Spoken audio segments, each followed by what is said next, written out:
Hello and welcome to Help with Homework for Kids. In this video, we show you one of the 17 experiments that are demonstrated on our Simple Science Experiments DVD. Now, the first experiment we're going to look at today is called Can You Sink an Orange? Now, the materials I need to do this experiment are just a glass bowl or a vase such as this one and an orange that is completely intact with the skin on, as well as an orange that's been peeled completely. Now, if I take the whole orange and place it into the vase or jar, I can see that it floats. And that will continue to float, and I can't sink this orange. Now, if I take the other orange that's had the peel removed completely and place that in my container, I can see that that sinks to the bottom.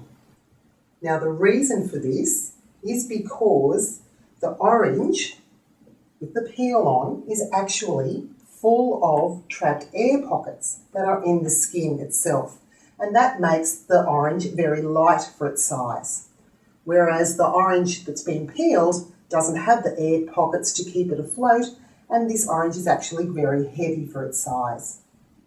I hope you've enjoyed these science experiments and that they really help you to help your child with their next presentation.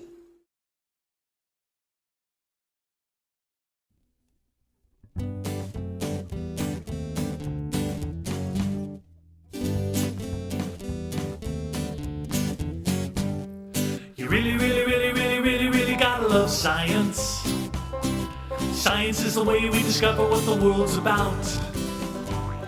From Einstein's theories to Newton's laws, from Schrodinger's cat to Pavlov's dog, you gotta agree with me, there's nothing like science.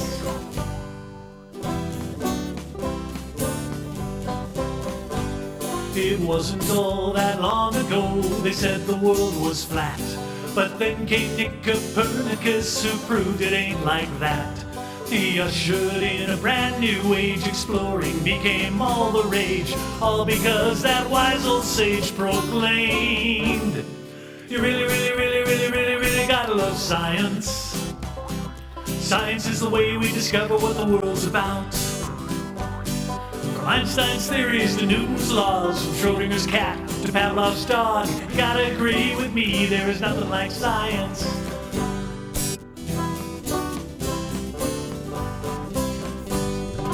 Just 100 years ago, you faced this truth with dread. Step 1, you caught some bad disease. Step 2, you wound up dead. But Fleming, Salk, and Lou Pasteur discovered how to find the cures that let us live our lives secure and strong. If they were here, they'd sing for sure this song. You really gotta love science. Science is the way we discover what the world's about.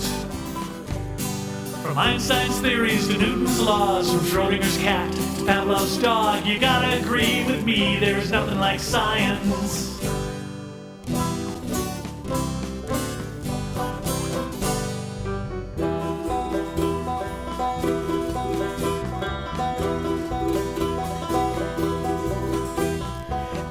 Gave us batteries and Bateman gave us plastic.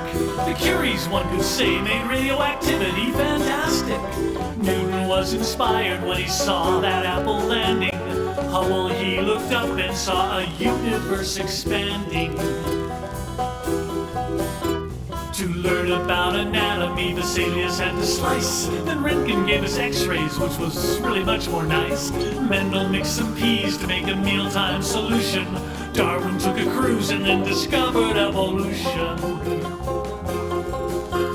Crick and Watson figured out what makes up DNA. If all your gadgets work, you ought to thank Mike Faraday. Early life was charted by Brene, Johnson, and Leakey, and Einstein was just awesome, relatively speaking.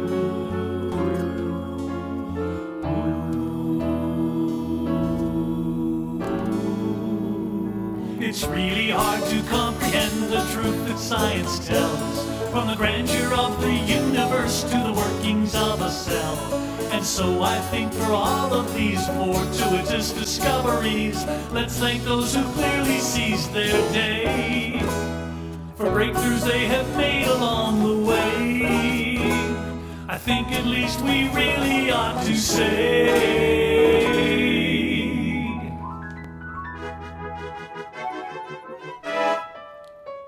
You really, really, really, really gotta love science. Science is the way we discover what the world's about. From Einstein's theories to Newton's laws, from Schrodinger's cat to Pavlov's dog, you gotta agree with me, there is nothing like science. So you should thank any scientist you happen to know. If your refrigerator works and you don't have polio, you gotta agree with me, there is nothing like science.